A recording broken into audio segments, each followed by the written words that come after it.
எங்கும் மீன்கள் செத்து கிடக்க வறண்டு கருத்த குளம் போலாகி இருந்தது அப்பாவின் முகம்.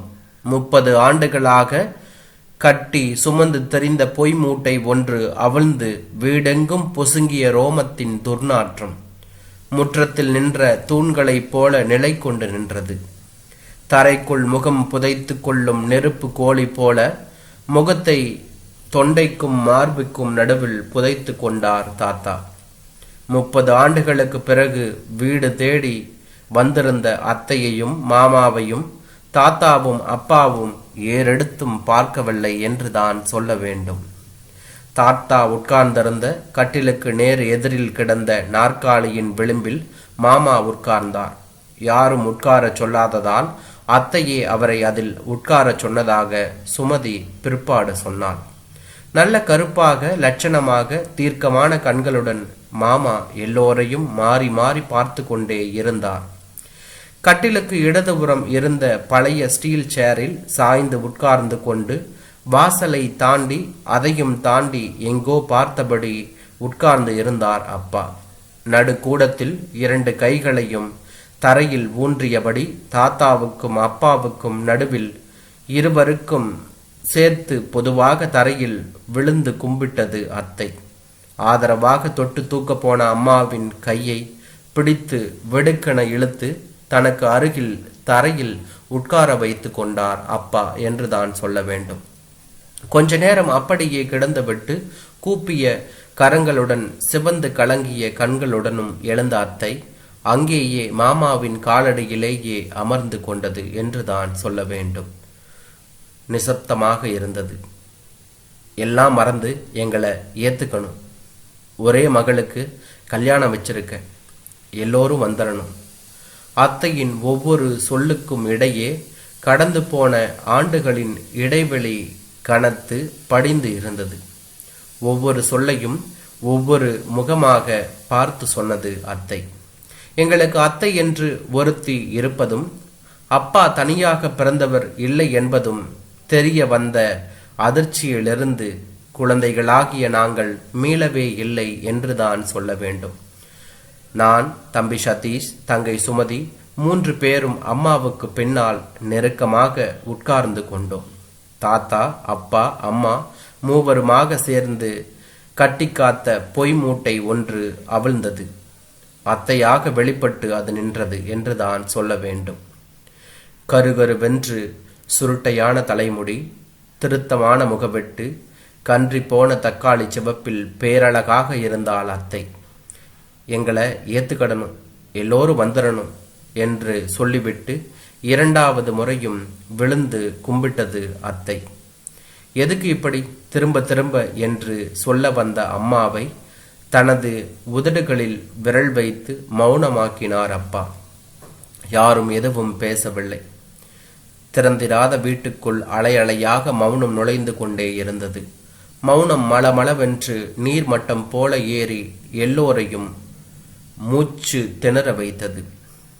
அப்பா, அண்ணன் ஏத்துக்கங்க, ஏதாவது பேசுங்க, எதுக்கு வந்தேனாவது கேளுங்கண்ணே, அப்பா, அண்ணன் என்று குரல் வளை அருந்து போகிற மாதிரி தீனமான குரலில் அத்தை சொன்னது எல்லாம் தண்ணீருக்குள் இருந்து கூப்பிட்டது போல ஆகியது.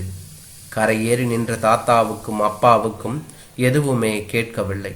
வீடு முழுவதும் நின்று தழும்பிக் கொண்டே இருந்த மௌனத்தின் அலைகள் வெளியேறிய போது அத்தையையும் மாமாவையும் அடித்து கொண்டு போய் இருந்தது என்று தான் சொல்ல வேண்டும். மௌனத்தின் சுவடுகள் சேறு போல வீட்டுக்குள் படிந்துவிட யார் பேசுவதும் குற்றமாக பார்க்கப்பட்டது. சிறிய சத்தம் வந்தால் கூட தாத்தா திடுக்கிட்டு திடுக்கிட்டு சுற்றுமுற்றும் மலங்க மலங்க பார்த்து கொண்டே இருந்தார். முற்றத்து போகிற நடைபாதையில் பாய் விரித்து படுத்து கொண்ட அப்பா உறங்குவது போல கண்களை மூடிக்கொண்டு எல்லோரும் மௌனமாக இருக்க வேண்டும் என்ற உத்தரவை தனது உடலில் இருந்து வெளியேற்றி கொண்டே இருந்தார். எப்போதும் சட்டை உரிக்காத அழுக்கு பிடித்த பாம்பாக மௌனம் வீட்டை விழுங்கிக் கொண்டே இருந்தது என்றுதான் சொல்ல வேண்டும்.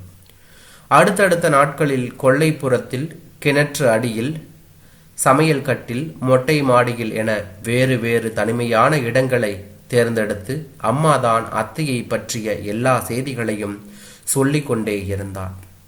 அப்பாவுக்கும் தாத்தாவுக்கும் இது பற்றி எல்லாம் குழந்தைகளுக்கு ஏதும் சொல்ல வேண்டியது இல்லை என்கின்ற உறுதியான கொள்கை இருந்தது என்றும் அவள் கூறினார் என்றுதான் சொல்ல வேண்டும். காவல்துறையின் உளவு பிரிவில் தலைமை பொறுப்பில் இருந்த தாத்தாவை தான் ஊரில் நடக்கின்ற எல்லாவற்றிற்கும் அரசாங்கமே நம்பியிருந்தது.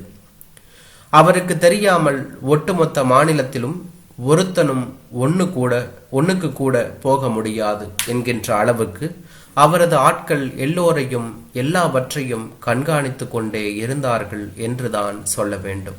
ஆனால் உள்வீட்டில் ஒரே மகள், பக்கத்தில் இருந்த வேத கோயிலில் மணி அடித்து கொண்டு இருந்த கோவில் பிள்ளையின் ஒரே மகனான சாமுவேல் எட்வர்ட் ராஜகுமாரை காதலித்து கல்யாணம் பண்ணிக்கொள்வதற்காக ஒரு விடியற் காலையில் வீட்டை விட்டு ஓடி போன போது கூட மகளை யாரோ கடத்தி கொண்டு போய்விட்டார்கள் என்றுதான் பதறினார் என்று சொல்ல வேண்டும்.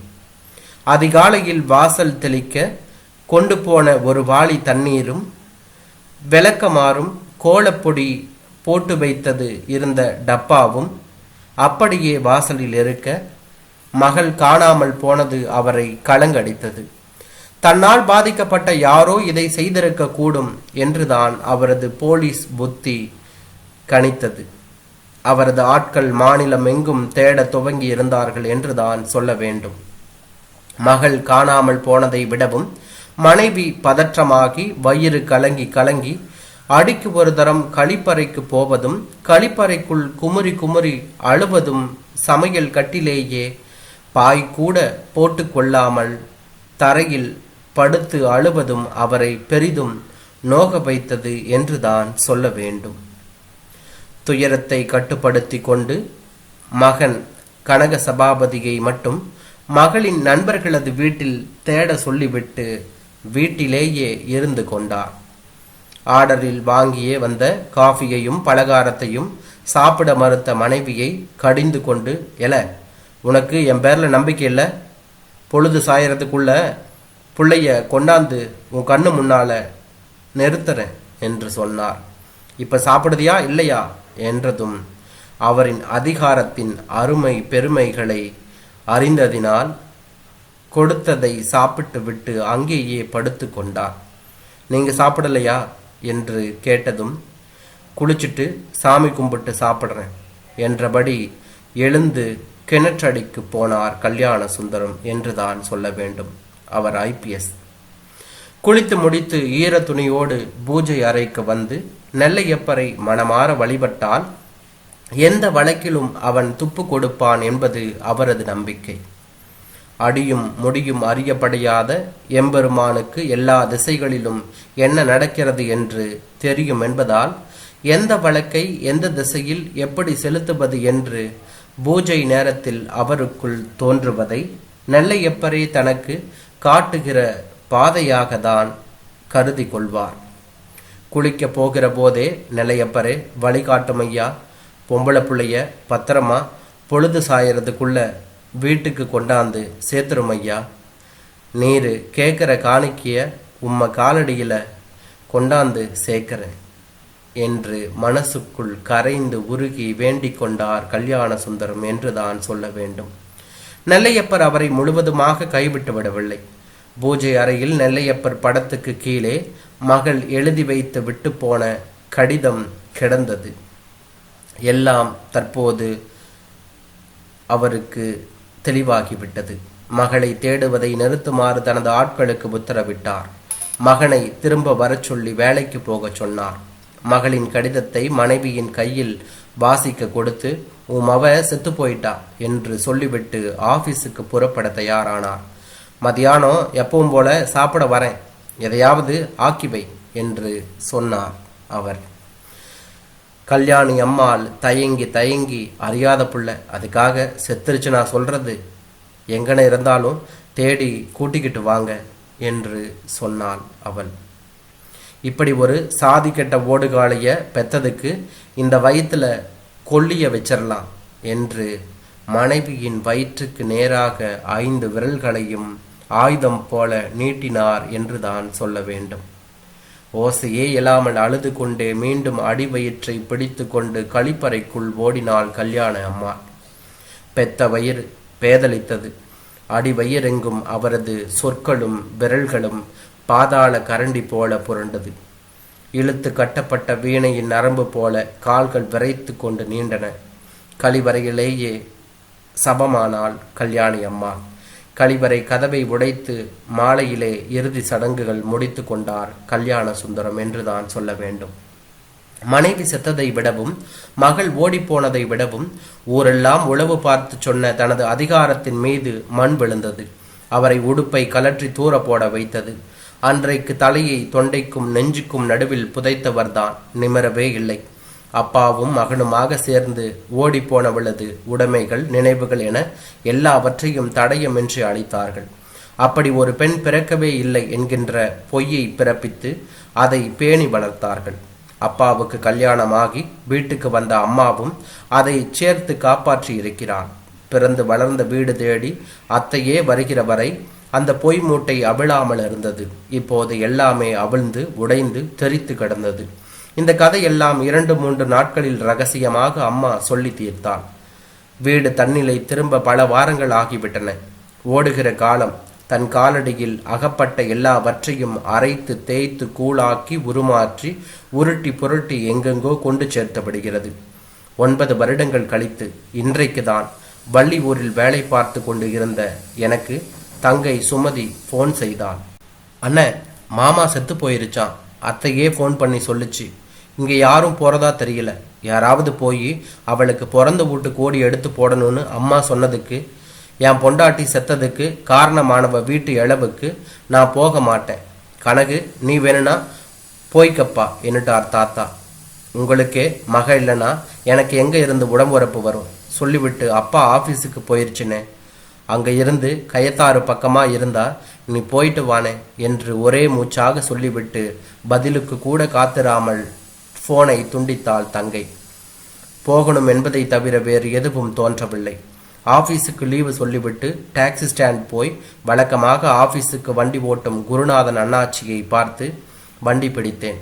எங்கே போகணும், எப்போ திரும்புவோம் என்று கேட்க ஆரம்பித்து எல்லாம் கேட்டு தெரிந்து கொண்ட அண்ணாச்சி சொன்னார், அடப்பாவமே, ஒரு மனுஷன் மேலே ஒரு மனுஷி ஆசைப்பட்டதுக்கா இம்புட்டு துயரம்? அத்தைக்கு பிறந்த வீட்டில் இருந்து தம்பி மட்டும்தான் போறீங்களா? வெறுங்கையோடு போகக்கூடாது. பிறந்த வீட்டு கோடின்னு ஒரு புடவை வாங்கிக்கிட்டு தான் போகணும் என்று பாளையம் கோட்டையில் ஒரு பெரிய துணிக்கடை வாசலில் வண்டியை நிறுத்தினார். முதன்முறை வீட்டுக்கு வந்தபோது அடர்ந்த செம்மண் நிறத்தில் வெள்ளை பூ போட்ட உடம்போடு ஒட்டிய ஒரு சேலையை அத்தை கட்டியிருந்தது நினைவுக்கு வந்தது. ஏறக்குறைய அதே வண்ணத்தில் ஏதேதோ கோடுகளும் வட்டங்களுமாக போட்ட ஒரு புடவையை அத்தைக்கு பொருத்தமாக இருக்கும் என்று எனக்கு தோன்றியது. புடவை வாங்கி கொண்டு வந்து காரில் ஏறும்போது அண்ணாச்சி கேட்டார், தம்பி, நீங்கள் போனது நாளைக்கு தாத்தாவுக்கோ அப்பாவுக்கோ தெரிஞ்சா என்ன செய்வீங்க? தெரிஞ்சப்புறம் பார்த்துக்கலாம் என்றேன் மலர்ந்து சிரித்து. இதுதான் மனுஷங்கிறது என்றார் அண்ணாச்சி. கயத்தாருக்கு நாங்கள் போய் சேர்ந்த போதுதான் எடுக்க நேரம் குறித்த வேலைகள் நடந்து கொண்டு இருந்தன. மாமா வீடு விசாலமாக இருக்க நடுக்கூடத்தில் தரையில் மாமாவை கிடத்தி இருந்தார்கள். வீட்டுக்குள் கூட்டம் நெருங்கி நின்றது. மாமாவின் தலைமாட்டில் தரையை பார்த்து குனிந்தபடி உட்கார்ந்து இருந்தது அத்தை. பக்கத்தில் மௌனமாக கண்ணீர் விட்டபடி இருந்ததுதான் கட்டி கொடுத்த மகளாக இருக்க வேண்டும். என் யூகங்களுக்கு நடுவே ஒரு பெரியவர் எடுப்பதற்கான எல்லா வேலைகளையும் சத்தம் போட்டு செய்து கொண்டு இருந்தார். எல்லா இளவு வீடுகளிலும் இந்த நடைமுறைகளை யாராவது வயசாலியே எடுத்து போட்டு கொண்டு செய்வது மரணத்தை எதிர்கொள்ளப் போகும் துணிச்சலா, அச்சமா, அல்லது தன்னை எடுக்கிற போது என்னவெல்லாம் செய்ய வேண்டுமென்று கற்றுக் கொடுப்பதா என்பது புலப்படவில்லை. ஈவு இரக்கம் இல்லாத ஆள் மாதிரிதான் பெருசு பேசி கொண்டும் நடந்து கொண்டும் இருந்தார் என்று தான் சொல்ல வேண்டும். மாமாவின் தலைமாட்டில் போய் நின்று கொண்டு எல்லோரையும் ஒரு சுற்று பார்த்துவிட்டு பெருசு சத்தமாக கேட்டது, அந்த அம்மாவுக்கு பிறந்த வீட்டு கோடி யார் போடுறா? அவர் குரல் முடிவதற்குள்ளேயே 10-30 வருஷமா அவங்க யாரும் போக்குவரத்து கிடையாது என்றது ஒரு குரல். சொன்னது யார் என்று கண்டறிவதற்குள், அப்ப சம்மந்தி வீட்டில் கோடி போடுறாங்களா என்றார் பெருசு. குருநாதன் அண்ணாச்சி என் காதருகே வந்து, பிறந்த வீட்டு கோடி கொண்டாந்திருக்கும்னு சொல்லுப்பா என்று சொன்னார். சொல்ல விரும்பியும் சொல்ல இயலாது திகைத்து நின்ற தருணத்தில் அண்ணாச்சியே பெரும் குரல் எடுத்து, தம்பி பிறந்து போட்டு கோடி கொண்டாந்திருக்கு என்று சொன்னார். அறை எங்கும் பரவி கொண்டு இருந்த சின்ன சின்ன ஓசைகள் அடங்கி கண் இமைக்கும் நேரத்துக்கு குறைவான நொடியின் இடைவெளியில் மௌனம் வெடித்து கிளம்பியது. எல்லோரும் அண்ணாச்சியை திரும்ப பார்க்க ஏதும் பேசாமல் என்னை தோள் தொட்டு ஆதரவாக முன்னே நகர்த்தினார் அண்ணாச்சி. கூட்டம் தன்னிச்சையாக விலகி உருவாக்கிய வழிக்கு நேரெதிரில் அத்தை நிமிர்ந்து என்னை பார்த்தது. 2 கைகளையும் கழுத்து வரை உயர்த்தி கைகளை சேர்க்காமல் வணங்கினேன். எல்லாவற்றையும் உணர்ந்து கொண்டதான பாவனையில் மெல்ல தலையசைத்து தன் அருகே வருமாறு கூப்பிட்டது அத்தை. அத்தையை நோக்கி நகர்ந்து பைக்குள் இருந்த புடவையை எடுத்த கணத்தில் ஏதோ ஒரு கை பையை என்னிடமிருந்து ஆதரவாக வாங்கி கொண்டது. 2 கைகளாலும் கனத்த புத்தகம் போல புடவையை ஏந்தி கொண்டு குனிந்து அத்தைக்கு முன்பாக நீட்டினேன். இழந்த அன்பை முழுவதுமாக அன்றே யாசித்து பெறுவது போல 2 கைகளையும் நீட்டி புடவையை வாங்கியது அத்தை. ஈரமின்றி குளிர்ந்து கிடந்தது அத்தையின் கைகள். புடவையை தன் மேல் ஒத்தி எடுத்து மடியில் போட்டு கொண்டது.